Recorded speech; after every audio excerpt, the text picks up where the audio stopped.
The alarm clock screams at 5:30 a.m., and honestly, it feels like an accusation. I didn't sleep until 3 a.m. I know because I watched the numbers change on my phone, 1:47, 2:15, 2:53, while my brain ran laps around everything I haven't done. There's the electric bill sitting in my inbox with a due date that's now circled in red. There are 3 text messages I still haven't answered from people who probably think I'm ignoring them. And there's this promise I made to my kid last week, something small, just a park visit, that I completely forgot about until my head hit the pillow. So now it's the first day of a new month, and instead of hope, I'm waking up to pressure. The kind that sits on your chest before your feet even touch the floor. I drag myself to the kitchen. Make coffee. Sit down at the table and just stare. 20 minutes pass. I know because the coffee in my mug has gone completely cold, and I haven't taken a single sip. My thumb keeps scrolling, emails, news, someone's perfectly curated life on social media, and my mind is already living in next week, next month, all the things that could go wrong. Then I catch my own reflection in the black screen of my phone, and here's the mirror moment that stopped me cold. I look exactly like I feel. Depleted. Bracing for impact. Already losing a day that hasn't even started. Maybe you know this look. Maybe you've worn it. The face of someone who's been trying to hold everything together with sheer willpower and is running on fumes. I've started too many months this way, white-knuckling my way through, relying on my own strength, my own planning, my own frantic attempts to control outcomes I can't predict. And I'll just say it plainly, I'm exhausted. Whatever I've been doing isn't working. But this morning, something different happened. I remembered my mother. When I was a kid, I used to wake up early and find her in the living room before anyone else was awake. She'd be kneeling beside the couch, not dramatically, not making a show of it, just quietly, with her hands open on her lap and her eyes closed. First day of every month, without fail. I used to think it was weakness, honestly. Like she was admitting she couldn't handle things on her own. I was wrong.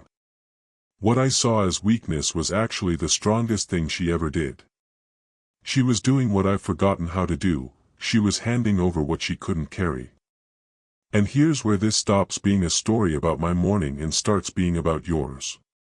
If you're carrying something right now that no one knows about, a weight you've been managing, a fear you've been silencing, a burden that's become so familiar you almost don't notice it anymore, I need you to hear this next part. There's a verse in the book of Proverbs, chapter 16, verse 3, that says, "Commit to the Lord whatever you do, and He will establish your plans." But here's what I never understood until I looked deeper into that word, commit. In the original Hebrew, the word is galo, and it doesn't just mean, pray about it, or mention it to God in passing. It literally means to roll something away. To wrap it up, package it, and transfer it completely to someone else. Think about that image for a second. You take everything, the unpaid bills, the unanswered messages, the promises you've broken, the fear about tomorrow, and you wrap it up like a package. Then you place it into God's hands. And once it's in His hands, it's no longer yours to carry. That's not religious advice.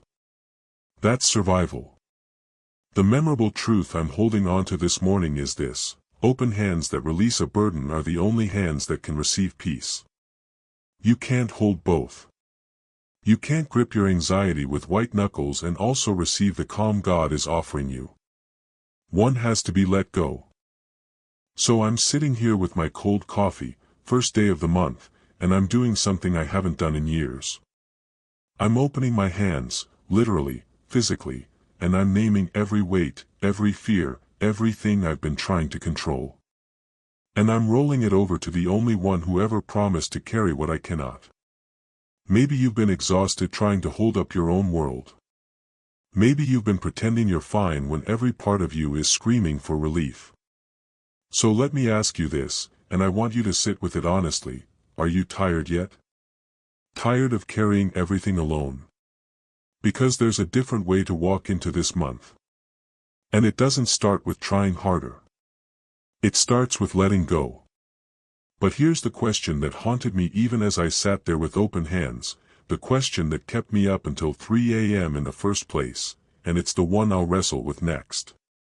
Because knowing you need to release your burdens and actually releasing them are two very different things. What do you do when the fear doesn't stop screaming, even after you've prayed? What happens when your mind keeps running back to the very thing you just handed over? But here's the thing nobody warned me about. The 3 a.m. darkness doesn't just bring today's worries. It brings out the ghosts. The old failures. The rejections you thought you'd buried months ago. Last month, I got an email at 4:47 p.m. on a Friday. You know the kind, the one that starts with, "We regret to inform you," but you already knew it was coming because you'd been refreshing your inbox every 15 minutes for 3 weeks. I'd prayed about that job. I mean, really prayed. The kind of prayer where you actually believe this time might be different. Where you let yourself hope. And then the door slammed shut. That night, I lay in bed staring at the ceiling, and the question that kept circling my brain wasn't polite or theological. It was raw.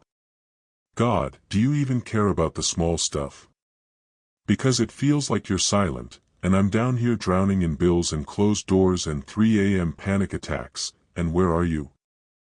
I think that's the most dangerous kind of doubt, not the loud, angry kind, but the quiet one that whispers, maybe he's not actually paying attention to your life. There's a parking lot about half a mile from my apartment.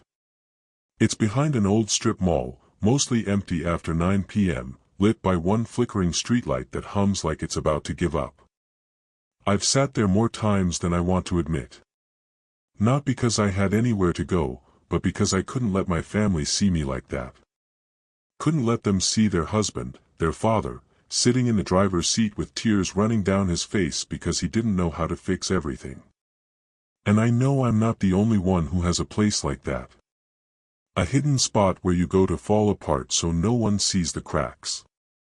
Mirror moment, maybe your parking lot looks different. Maybe it's the bathroom with the fan running. Maybe it's the long way home from work. Maybe it's the silence after everyone goes to bed. But you know what it feels like to carry a weight you can't hand to anyone because you're supposed to be the strong one. I used to think surrendering to God meant losing control. But here's what I've learned the hard way, gripping my worries with white knuckles was never control. It was just exhaustion dressed up as responsibility. Let me get specific, because vague spirituality doesn't help anyone at 3 a.m. What are we actually carrying? The unpaid bill that's been sitting on the kitchen counter for 2 weeks. The conversation you've been avoiding with your spouse because you don't know how to bridge the distance that's grown between you. The health scare you haven't told anyone about because saying it out loud makes it real. The future that looks like a fog bank with no road through it. I picture it like a backpack. Every morning, I'd swing it onto my shoulders, click the straps tight, adjust the weight, and start walking. Inside, fear about money, guilt about things I should have done differently, anxiety about my kids, stress about work, and this constant, grinding pressure to keep everything from falling apart. And I'd carry it all day, every day, until my shoulders ached and my soul felt bruised. But here's the turning point, and it didn't come in a church service or during a worship song. It came at 3:14 a.m. on a Tuesday, sitting on my couch in the dark, when I finally said out loud, I can't do this anymore. Not a polite prayer. Not a devotional. Just 3 words from a man who'd run out of strength. And that's when I stumbled into Psalm 37, verse 5. David, a man who knew something about fear and failure and hiding in caves, wrote these words, "Commit your way to the Lord, trust in Him, and He will act." But here's what stopped me cold. That word, commit, in the Hebrew, it's the word galo, and it doesn't mean mention it to God and then take it back. It means to roll. To roll your burden, your path, your entire direction onto God and leave it there. It's not passive waiting. It's an active, deliberate transfer of weight. I'd been praying for months, but I'd never actually rolled anything onto him. I'd pray, say, Amen, and then pick the backpack right back up and keep walking. Memorable truth: worry is praying for what you don't want to happen. Faith is praying for what God has already promised. The night I finally let go, I mean really let go, I didn't feel a lightning bolt or hear an audible voice. I just felt lighter. Like someone had unclenched fists I didn't even know were tight. I sat there with tears still wet on my face, and for the first time in months, I breathed all the way down to the bottom of my lungs. Here's the tension you might be feeling right now: part of you wants to trust God, but another part is terrified that if you stop worrying, everything will collapse. As if your anxiety is the glue holding your life together. But deep down, you know that's a lie. The worry isn't holding anything together, it's tearing you apart. So let me ask you this, and I want you to really sit with it: if today was the day you decided to take that backpack off, to unbuckle every strap, to name every fear, and to roll it onto the shoulders of the only one who ever promised to carry what you cannot, what would change? What if the thing you've been calling being responsible is actually just fear dressed in grown-up clothes? And then I did something that surprised even me. I stood up. Not dramatically, no music swelled, no lights flickered. Just a guy in sweatpants at 3:22 a.m., pushing himself off the couch like his body weighed twice what it should. But something had shifted. That word, Galo, kept echoing in my mind. Roll it. Don't just mention it. Roll it. And so I did something that surprised even me. I walked to the middle of my living room, stood there in the dark, and I opened my hands. Palms up. Fingers spread. Like a man who'd been clutching sand for so long he forgot what open hands even felt like. Father, I can't do this anymore. That's where it began. Not with declarations of faith, but with admission of bankruptcy. Lord, I surrender my mind to you right now. I release these obsessive thoughts. I release the lies that tell me I'm failing, that I'm not enough, that everyone else has it figured out and I'm the only one drowning. I open my hands and I let them go. They're yours now. Not mine. Memorable truth: fear speaks loudest when your hands are closed. Faith breathes when your hands are open. I kept going. Father, I surrender my family to you. I release my spouse. I release my children. I release these relationships that feel fractured and fragile. I can't fix them. I can't change hearts. But you can. So I open my hands.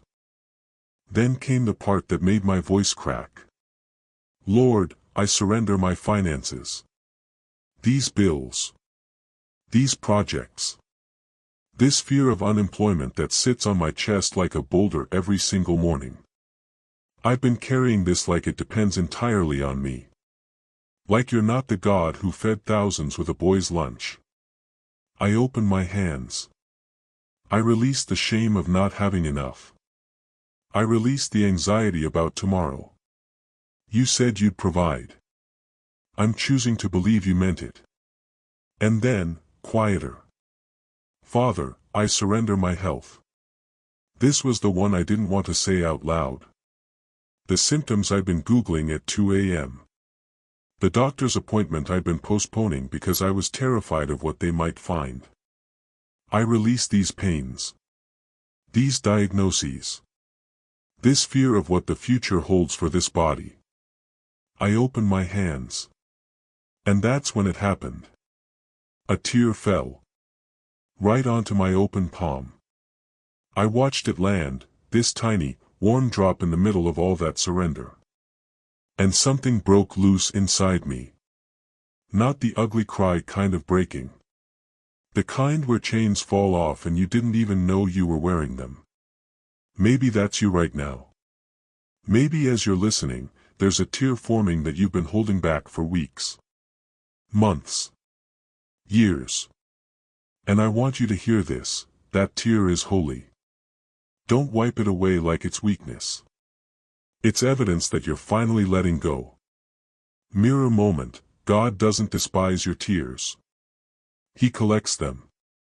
Psalm 56 tells us He puts our tears in a bottle. Not one falls unnoticed. Not one is wasted. The God who holds the oceans also holds the drop on your hand. I took a breath. Deep. All the way down. And then I shifted. Because surrender isn't just about release, it's about receiving. You empty your hands so they can be filled with something better. Father, I receive your peace now. Not the peace the world gives, that flimsy, circumstantial peace that vanishes the moment bad news arrives. I receive the peace that surpasses understanding. The peace that stood guard over Jesus while he slept through a storm. I open my hands and I receive it. I receive your guidance. Step by step. I don't need to see the whole path. I just need light for the next step. So give me wisdom for today. Not for next month. Not for next year. For today. I receive your protection. Over my mind. Over my home. Over every space I'll walk into this month. I ask you to station angels at every threshold. Guard my thoughts from attack. Guard my family from harm. Guard my decisions from deception. And then, louder now, I declare that this month belongs to the Lord. I said it again. Stronger. This month belongs to the Lord. One more time, and this time it came from somewhere deeper than my vocal cords. This month belongs to the Lord. I wasn't just saying words. I was drawing a line in the sand. Telling fear, anxiety, and every spirit of heaviness, you don't get to write this story. The author of my days already has a pen in his hand. I release every regret from last month. Every failure. Every missed opportunity. Every word I wish I could take back. Your mercies are new every morning, and this morning, I'm cashing in on that promise. I'm not dragging last month's baggage into this new season. Here's what I want you to understand, and I need you to really sit with this. When you surrender your month to God, you don't lose anything except the weight. You don't lose control, because you never had it in the first place. You were just exhausting yourself pretending you did.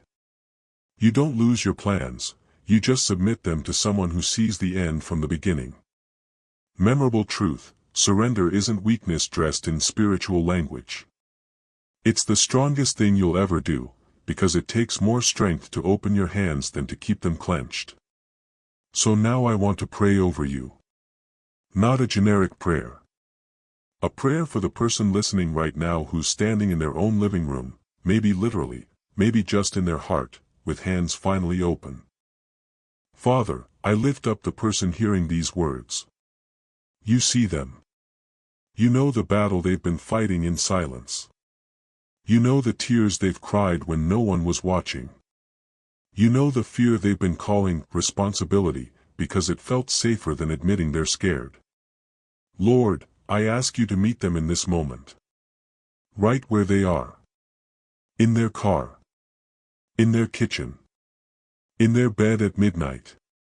On their lunch break with headphones in, pretending everything's fine while their soul is screaming for relief. I ask for peace to flood their mind, not a trickle, but a flood. Push out every anxious thought. Silence every lying voice. Still the mental chaos that's been running on a loop for weeks.